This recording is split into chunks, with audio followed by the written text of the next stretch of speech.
Kami bangga, kami bersyukur, sangat bersyukur punya Allah yang hebat seperti Engkau Tuhan. Engkaulah Alfa dan Omega. Kuasamu tetap sama dulu, sekarang, dan selamanya Tuhan.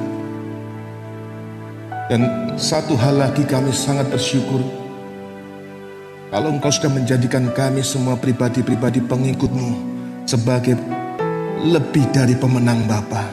Terima kasih Tuhan, terima kasih. Kami percaya pujian, penyembahan, ucapan syukur kami pagi hari ini sudah naik menjadi dupa yang harum di hadirat-Mu Bapa. Terima kasih Tuhan.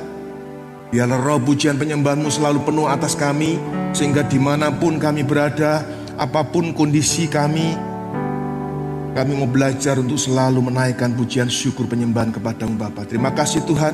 Sebentar kami mau mendengar isi hati-Mu. Urapi hamba-Mu, urapi setiap kami Bapa. Berbicaralah dengan leluasa kepada setiap kami umat-Mu pagi ini.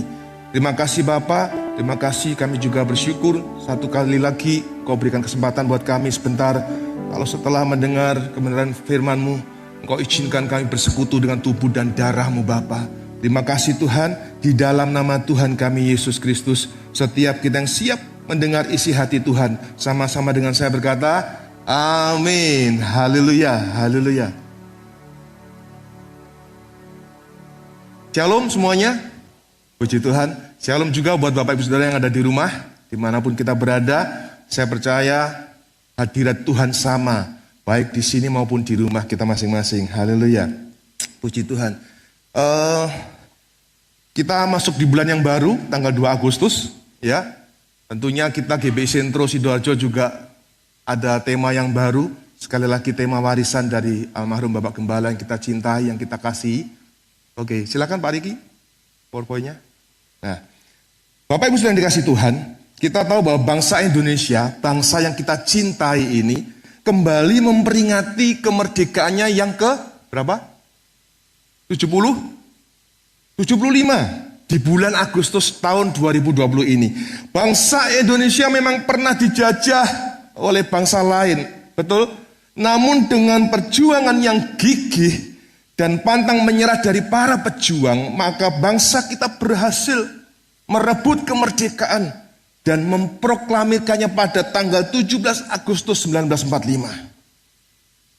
Kemerdekaan ini harus ditebus dengan banyak darah para pejuang. Yang lain pakai senapan, para penjajah, pejuang kita pakai bambu runcing. Tapi akhirnya bisa menang, saudara. Ya, kita menyebut mereka sebagai pahlawan kemerdekaan.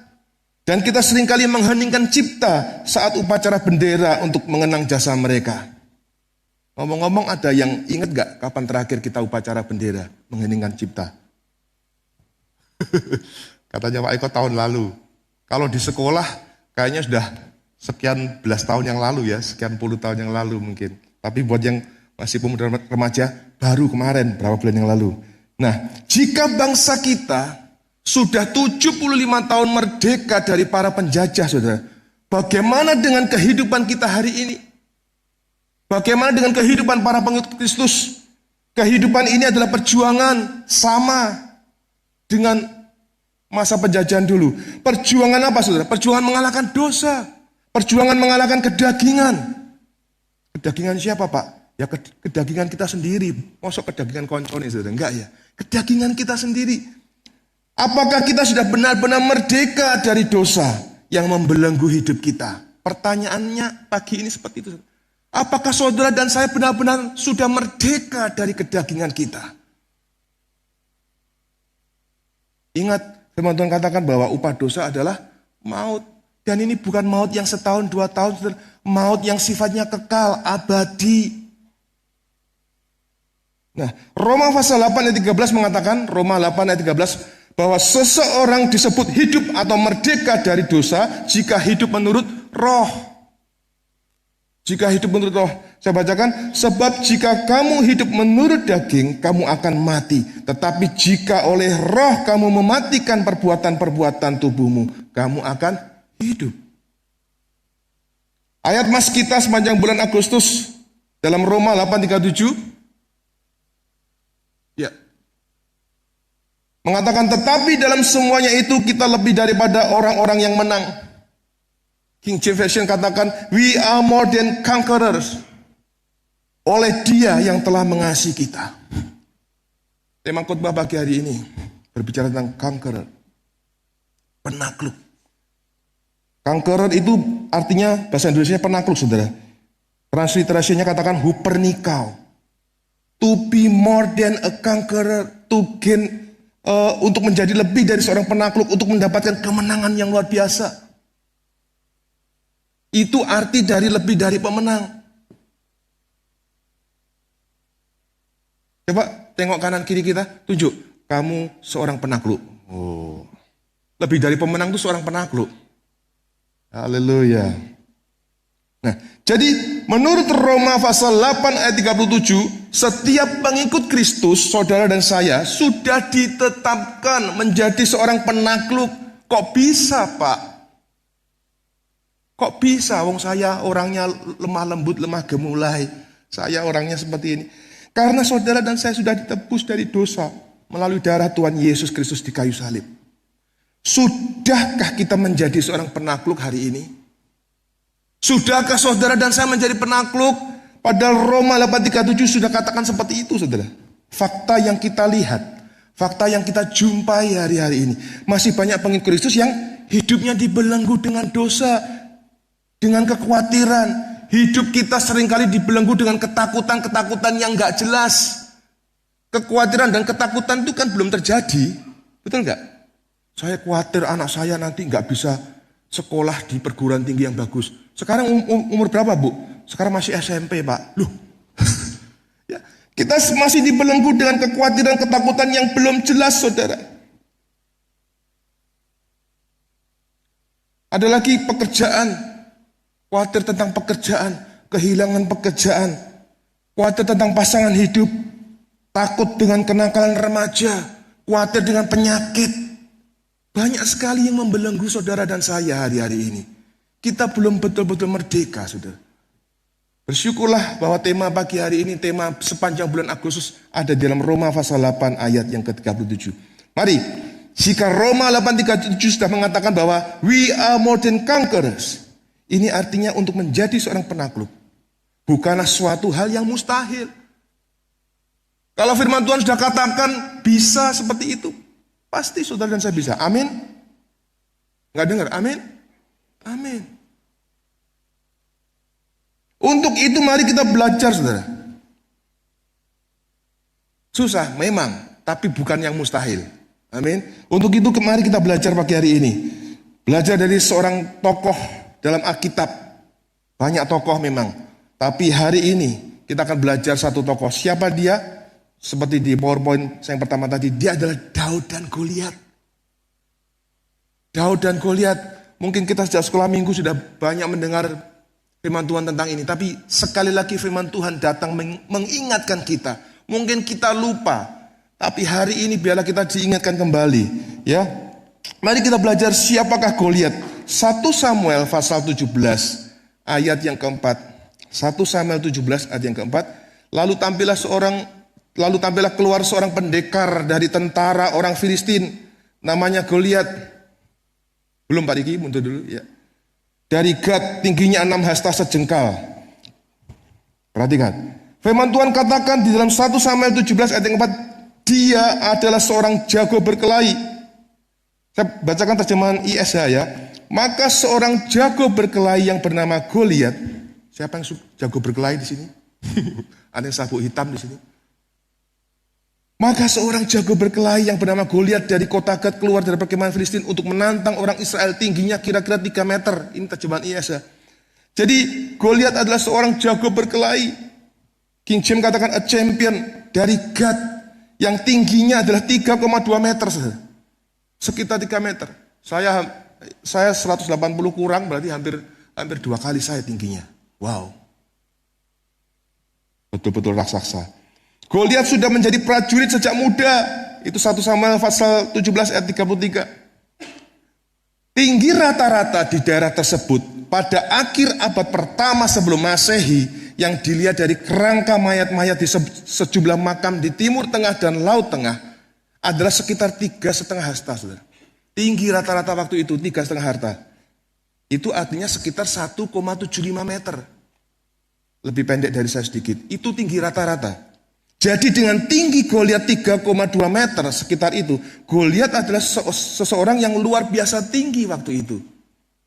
Pemain basket yang tertinggi siapa itu? Di Cina itu 2 meter berapa? 2,2 mungkin ya. Ini 3,2. Berikutnya, siapakah Goliat? 1 Samuel 17 ayat 5 sampai 7. Dia memakai ketopong tembaga di kepalanya, memakai baju sirah bersisik yang beratnya 57 kilo. Pakai mantel untuk winter aja, untuk cuaca dingin di luar negeri, berat nih. Tapi perhatikan, Goliat memakai baju sirah, baju perang itu seberat 57 kilo. Itu Goliat. Dia memakai penutup kaki dari tembaga, bahunya memanggul lembing tembaga. Gagang tombaknya seperti balok penenun, dan mata tombaknya 600 sikal. Itu beberapa fakta tentang Goliat. Sekarang siapa Daud? 1 Samuel 17 ayat 12 dan 14. Dia adalah anak bungsu dari 8 bersaudara. Itu Daud. Ayahnya bernama Isai dari Efrata, dari Bethlehem Yehuda. Yang B, 1 Samuel 17, 12 dan 15. Pekerjaannya adalah menggembalakan domba ayahnya di Bethlehem. Itu pekerjaannya Daud. Goliat tadi pekerjaannya apa? Sejak muda sudah berperang. Daud penggembala domba. Satu lagi untuk Daud. 1 Samuel 17, 38 dan 39. Daud bukan jago perang atau jago berkelahi. Melihat fakta ini saudara, siapakah yang sebenarnya paling cocok disebut sebagai conqueror? Tentunya setiap kita akan menjawab Goliat. Goliat yang cocok disebut sebagai penakluk. Ya, manusia memang melihat rupa. Daud gak terpilih menjadi tentara karena manusia melihat rupa. Yang dipilih ketiga kakaknya. Ya, namun Tuhan kita Yesus Kristus, Tuhan yang kita sembah, tidak pernah melihat rupa. Amin. Tuhan kita gak pernah melihat rupa. Berapapun tinggi badan saudara, berapapun berat timbangan saudara, kita semua dipilih, ditetapkan menjadi seorang penakluk. Ya, kita tahu pemenang duel head to head antara Goliat dan Daud adalah Daud. Faktanya ini, hasilnya seperti ini. Faktanya sebetulnya yang menang di atas kertas itu Goliat kalau duel, tapi hasilnya siapa? Daud, saudara. Nah, sekarang apa rahasia Daud menjadi seorang penakluk? Klik lagi Pak Riki. Ya. Rahasia Daud menjadi seorang penakluk yang pertama adalah dia penuh tanggung jawab. Yang kedua, setiap perkara kecil tidak tawar hati dan fokus kepada Tuhan. Itu 4 rahasia Daud. Dia bisa muncul sebagai seorang conqueror, seorang penakluk. Yang pertama kita mau belajar penuh tanggung jawab. 1 Samuel, klik lagi Pak Riki, satu lagi. 1 Samuel pasal 17 ayat 20, terjemahan baru. Lalu Daud bangun pagi-pagi, ditinggalkannya lah kambing dombanya pada seorang penjaga, lalu mengangkat muatan dan pergi seperti yang diperintahkan Isai kepadanya. Perhatikan, poin yang pertama, rahasia Daud adalah penuh tanggung jawab. Sekalipun Daud masih muda, dan tugasnya hanyalah menggembalakan kambing domba ayahnya yang tidak banyak, saat dia diutus ayahnya untuk menjumpai ketiga kakaknya di medan pertempuran, Daud menitipkan kambing dombanya kepada seorang penjaga. Ini sikap yang bertanggung jawab, saudara. Ya kan? Lalu Daud bangun pagi-pagi, ditinggalkannya lah kambing dombanya pada seorang penjaga. Saya titip ya, saya disuruh ayah saya ke medan perang. Kenapa? Ngirim makanan buat kakak saya. Satu lagi contoh sikap penuh tanggung jawab Daud di ayat yang ke-22. Lalu Daud menurunkan barang-barangnya dan meninggalkannya. Sekali lagi, meninggalkannya di tangan penjaga barang-barang tentara. Jadi rahasia pertama Daud bisa menjadi seorang penakluk adalah dia pribadi yang bertanggung jawab, saudara. Tidukan saya, bertanggung jawab. Banyak pengikut Kristus mau menjadi conqueror. Banyak pengikut Kristus mengklaim sebagai penakluk, namun tidak memiliki tanggung jawab dalam hidupnya. Belum memiliki tanggung jawab dalam hidupnya. Ingin sekolah atau kuliahnya berhasil, tapi tidak mau belajar. Dan tidak mau mengerjakan tugas-tugas sekolahnya. Waktunya banyak dihabiskan untuk main game online dan bersosmed. Mana bisa studi atau kuliahnya berhasil. Enggak bertanggung jawab. Ingin pekerjaan atau usahanya berhasil. Menerima promosi dari kantor. Tapi sering menunda pekerjaan. Ya, bahkan tidak bekerja dengan baik. Ingin rumah tangganya harmonis dan langgeng. Tapi suka bermain api dengan orang lain. Mana ada. Ingin hidup sehat dan panjang umur tapi tidak mau menjaga apa yang dimakan dan diminum. Tidak mau olahraga. Mana bisa. Anda mau menjadi seorang conqueror? Kita mau menjadi seorang penakluk, bertanggung jawablah dalam segala hal. Sekecil apapun belajar tanggung jawab, saudara. Saya pernah, udah lama sih, dapat WA gitu.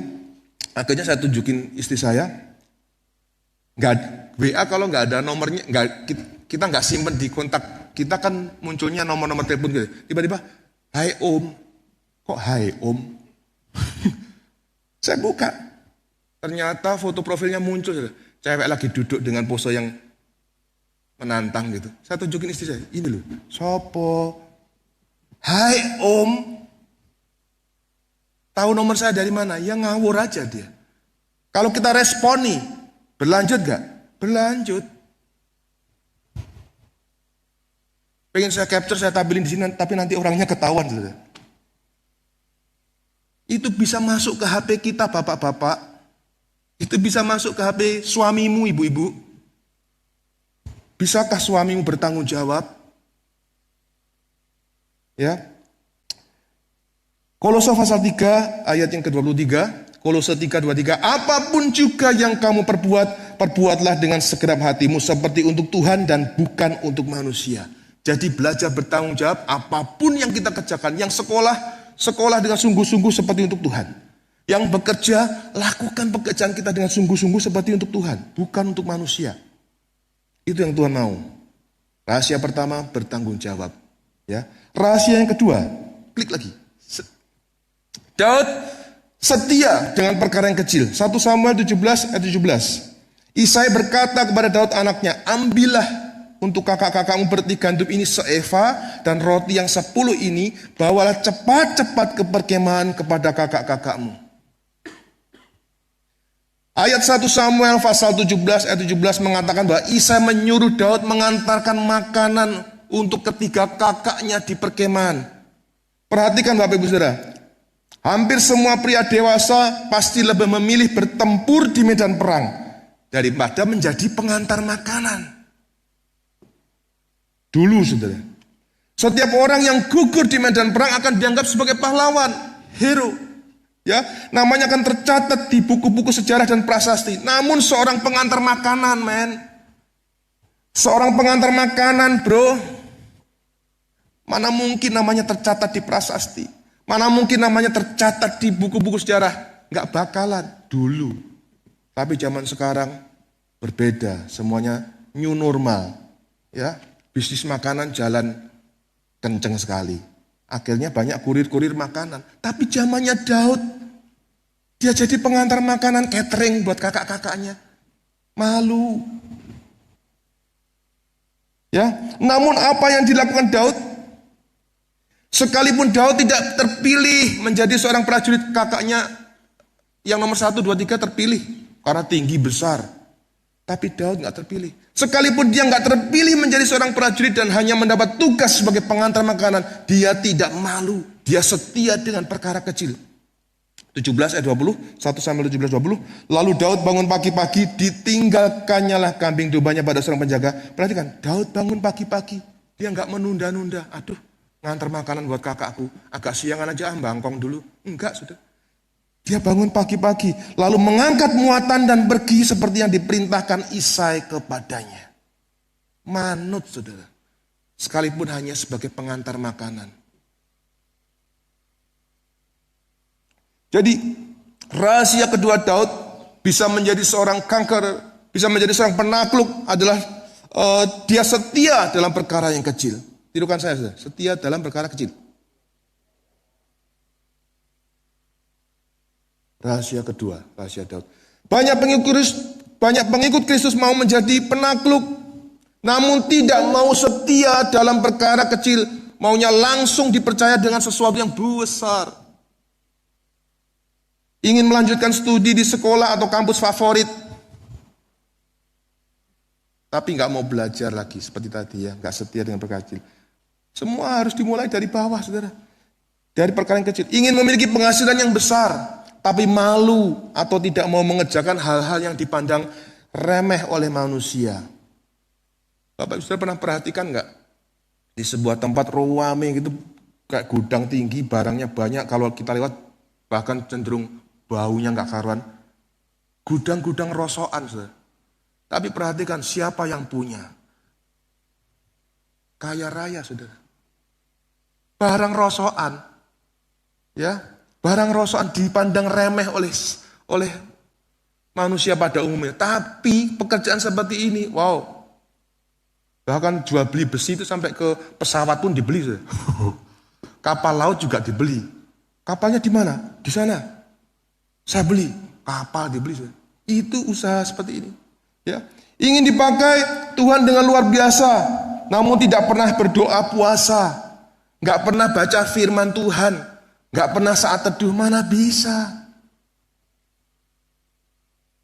Kok yang lain bisa berdoa tumpang tangan, mati, hidup, wah, lumpuh berjalan? Ya karena saya yakin, karena pendeta itu bayar harga, saudara. Suka berdoa berjam-jam, puasa. Kita semua itu ada harga yang harus dibayar. Dan ketika kita setia dengan perkara kecil, percayalah, kita akan bisa lakukan perkara yang besar. Amin.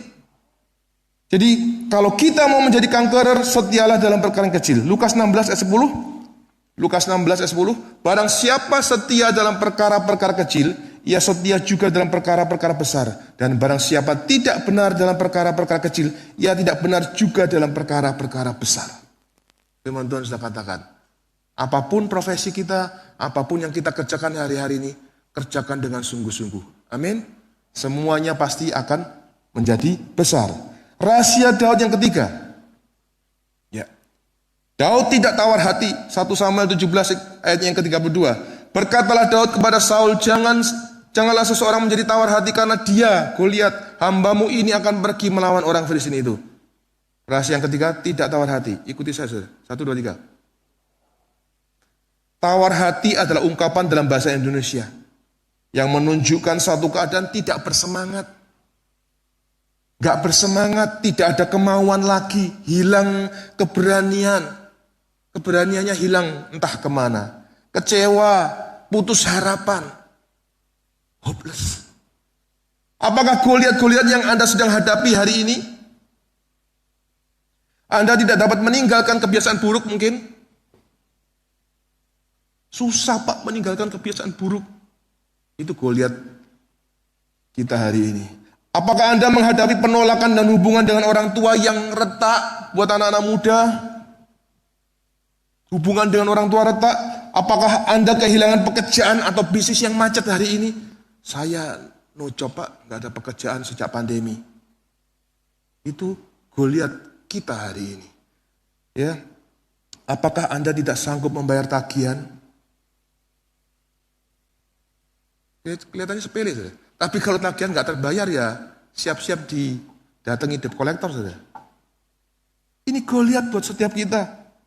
Apakah Anda sedang berjuang melawan sakit penyakit? Apakah rumah tangga kita terancam ambiar, terancam pecah, terancam hancur hari ini? Rahasia ketika Daud bisa menjadi seorang penakluk adalah dia tidak tawar hati, tidak menyerah, tidak putus harapan. Itu yang Daud lakukan. Mari, apapun Goliat yang sedang Anda hadapi saat ini, jangan menyerah. Gampang Pak ngomong. Saudara punya Goliat, saya juga punya Goliat. Goliat kita bisa berbeda, saudara. Firman Tuhan ini juga berbicara kepada saya. Saya pun jangan menyerah dengan Goliat yang saya hadapi. Amin. Ya, jangan menyerah, jangan putus asa, jangan kecewa. Taklukkan semua Goliat kita di dalam nama Tuhan Yesus Kristus. Karena saudara dan saya adalah seorang penakluk. Amin. Haleluya. Amsal 24 ayat 10. Amsal 24 ayat 10 katakan, jika engkau tawar hati pada masa kesesakan, kecillah kekuatanmu.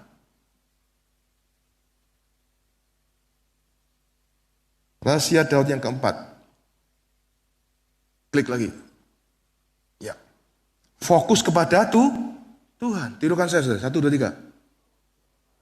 1 Samuel 17 ayat yang ke-45. Tetapi Daud berkata kepada orang Filistin itu, engkau mendatangi aku dengan pedang dan tombak dan lembing, tetapi aku mendatangi engkau dengan nama Tuhan semesta alam, Allah segala barisan Israel yang kau tantang itu. Prajurit Israel lari ketakutan setiap kali melihat dan mendengar Goliat berteriak mencemooh mereka. Pagi sore selama 40 hari. Prajurit Israel lari pontang-panting. 1 Samuel 17:24 katakan, ketika semua orang Israel melihat Goliat, larilah mereka daripadanya dengan sangat ketakutan. Mengapa mereka sangat ketakutan, saudara? Karena fokus mereka kepada Goliatnya.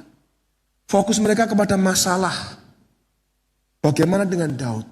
Mengapa dia berani menghadapi Goliat yang bersenjata lengkap, ada bawa perisai juga? Karena Daud fokus kepada Tuhan. 1 Samuel 17:45, ini adalah perkataan Daud yang penuh dengan iman. Dia nggak lihat Goliatnya, Goliat bawa apa dia nggak peduli. Dia ngomong, aku datang engkau dengan nama Tuhan, Allah semesta alam. Daud fokus kepada Tuhan, saudara. Ya, bagaimana dengan kita hari ini? Saat kita fokus kepada Goliat atau masalah, kita akan tumbang. Saudara dan saya yang tumbang ketika kita fokus kepada Goliat. Goliat kita selalu datang dan pergi. Satu Goliat jatuh, muncul Goliat yang lain. Gak apa-apa, kita sikat lagi. Dang. Kita habisi lagi. Ya. Namun saat kita fokus kepada Tuhan Allah semesta alam, Goliat kita yang akan tumbang. Amin. Masalah kita yang akan hancur. Saudara mau menjadi kanker? Fokus kepada Tuhan. Mari, apapun masalah terbesar yang sedang kita hadapi saat ini, apapun Goliat yang mencemooh dan mengintimidasi kita hari ini, jangan takut. Saya tahu setiap kita mengalami banyak Goliat hari-hari ini, sejak masa pandemi ini apalagi ya. Semua sektor pontang-panting, hancur. Negara kita pun diambang resesi. Tapi firman Tuhan pagi hari ini, jangan takut. Jangan takut. Saudara dan saya sudah ditetapkan sebagai penakluk. 2 Timotius pasal 1 ayat 7. Sebab Allah memberikan kepada kita bukan roh ketakutan, melainkan roh yang membangkitkan kekuatan, kasih dan ketertiban. Wow. Tuhan tidak memberikan kepada kita roh ketakutan. Enggak, saudara. Roh ketakutan kita itu dari siapa? Dari iblis. Bukan dari Tuhan. Roma 8:37 sudah mengingatkan bahwa setiap kita sudah ditetapkan sebagai kanker. Sudah ditetapkan sebagai penakluk, dan Daudlah teladan untuk kita hari ini. Daud pantas disebut sebagai penakluk karena dia bertanggung jawab. Karena Daud setia dengan perkara kecil. Karena Daud tidak tawar hati. Dan yang keempat, Daud fokus kepada Tuhan. Sebagai seorang penakluk, kita pun harus memiliki keempat hal ini. Siap, saudara? Amin. Saya ingat, saya mau sampaikan. Ini cerita sebenarnya, saudara. Sekitar akhir tahun lalu atau semester kedua tahun lalu, tiba-tiba teman lama saya kontak, japri ke saya. Tumben, biasanya jarang WA. Tiba-tiba dia ngomong, Dre, ternyata Tuhan singkapkan satu hal yang luar biasa. Apa, Cik? Dia ngomong, suamiku 18 tahun menyimpan rahasia besar dalam hidupnya. Suamiku 18 tahun. Mereka anaknya 1, putranya 1, sudah masuk kuliah, tinggi besar. Saya terakhir ketemu mereka bertiga dengan anaknya di Ciputra World berapa tahun yang lalu. Anaknya sudah tinggi besar. Gak tahu, saya lupa ceritanya karena banyak informasi yang masuk. Singkat cerita, 18 tahun suaminya menyimpan rahasia. Rahasianya apa? Dia ngomong, Ternyata dia sejak kecil, sejak SMP, suamiku itu ternyata sudah suka datang ke pelacuran. Sejak SMP, suaminya sudah suka datang ke pelacuran. Ngapain coba? Dan Tuhan singkapkan dengan caranya. Ternyata setelah bekerja dan punya kedudukan yang tinggi juga di sebuah bank swasta, suaminya main api lagi, saudara. Sering datang ke tempat-tempat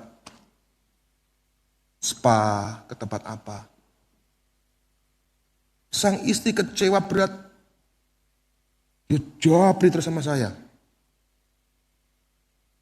Tapi saya bersyukur.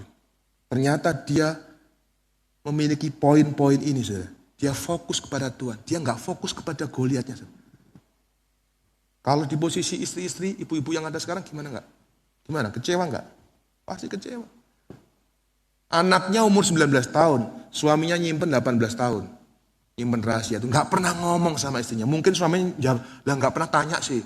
Itu mungkin ya. Mungkin. Salahnya nggak pernah tanya. Dia ngomong, aku begitu Tuhan singkapkan itu, 2 hari aku tersungkur menyembah Tuhan. Aku masuk kamar, tak kunci dan 2 hari gak keluar kamar. Dia fokus kepada Tuhan. Hari ini Tuhan pulihkan rumah tangganya, saudara. Gak terjadi divorce. Ini loh. Percayalah, apapun Goliat yang Tuhan berikan kepada kita, gak akan melebihi kekuatan kita. Amin. Pasti kita sanggup menghadapi. Ya. Semua terdampak kok dengan pandemi corona ini. Semua bidang, semua sektor. Tapi percayalah, kita harus tetap muncul sebagai penakluk. Amin. Satu saat pasti Tuhan bukakan pintu-pintu berkat yang lain buat setiap kita. Terus berdoa, dekat sama Tuhan. Tuhan Yesus memberkati. Mari kita tutup Alkitab kita dan bangkit berdiri. Kita persiapkan roti dan anggur kita.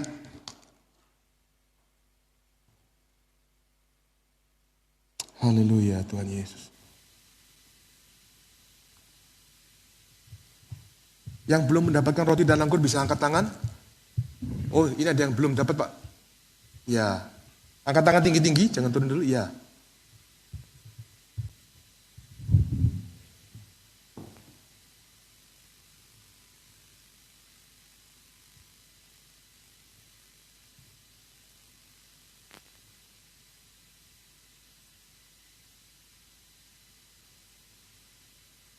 Saya tunggu sampai semuanya mendapatkan roti dan anggur. Kita tundukkan kepala, kita berdoa. Tuhan Yesus, Bapa di surga, kami sangat bersyukur. Sekali lagi Tuhan, di tengah situasi dan kondisi yang kami alami hari-hari ini. Di tengah situasi kondisi pandemi COVID-19 yang terjadi di muka bumi ini Bapa. Firman-Mu, isi hati-Mu masih datang kepada kami. Bahwa Engkau mengingatkan kepada setiap kami bahwa setiap pengikut-Mu sudah Engkau tetapkan untuk menjadi seorang penakluk.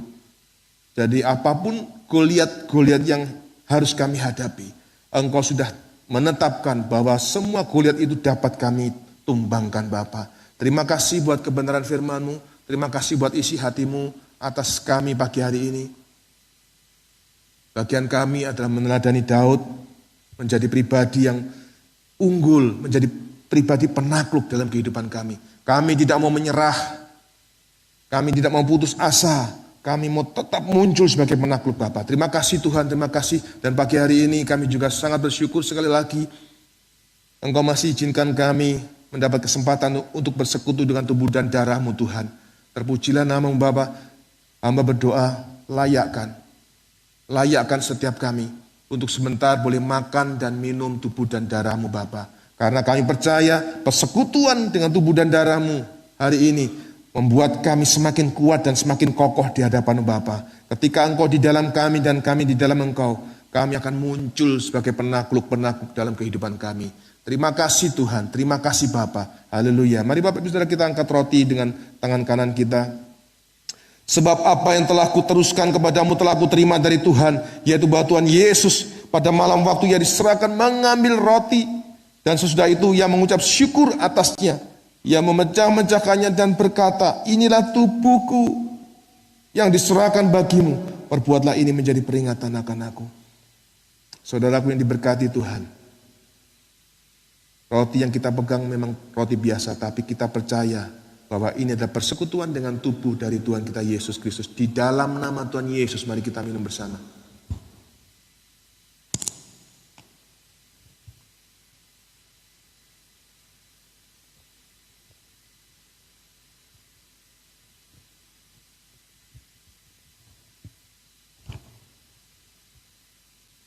Terima kasih Tuhan, terima kasih Bapa. Mari kita angkat cawan yang berisi anggur dengan tangan kanan kita. Haleluya, haleluya. Demikian juga ia mengambil cawan sesudah makan. Lalu berkata, cawan ini adalah perjanjian baru yang dimeteraikan oleh darahku. Perbuatlah ini setiap kali kamu meminumnya menjadi peringatan akan aku. Saudaraku, cawan ini berisi anggur biasa buatan manusia. Tapi kita percaya hari ini bahwa ini adalah persekutuan dengan darah dari Tuhan kita Yesus Kristus. Di dalam nama Tuhan Yesus, mari kita minum bersama.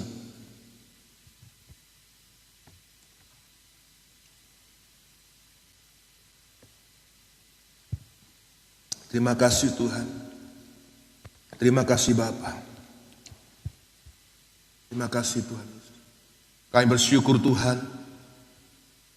Engkau sudah memberikan tubuh dan darah-Mu buat setiap kami. Persekutuan yang indah saat ini membuat kami semakin kuat dan kokoh di hadapan-Mu Tuhan. Terima kasih Bapa, kami jauh dari sempurna, kami penuh dengan kekurangan, tapi kami bersyukur. Kami sangat bersyukur punya Allah yang sempurna seperti-Mu. Terima kasih Bapa, terpujilah nama-Mu, meteraikan benih firman-Mu dalam kehidupan kami. Kuatkan iman kami, bangkitkan iman kami yang mulai lemah Bapa. Di dalam nama Tuhan Yesus Kristus, terima kasih Tuhan. Segala puji, hormat, syukur, kemuliaan hanya bagi nama-Mu. Haleluya. Setiap kita yang diberkati firman Tuhan, sama-sama saya berkata, amin. Haleluya. God bless you.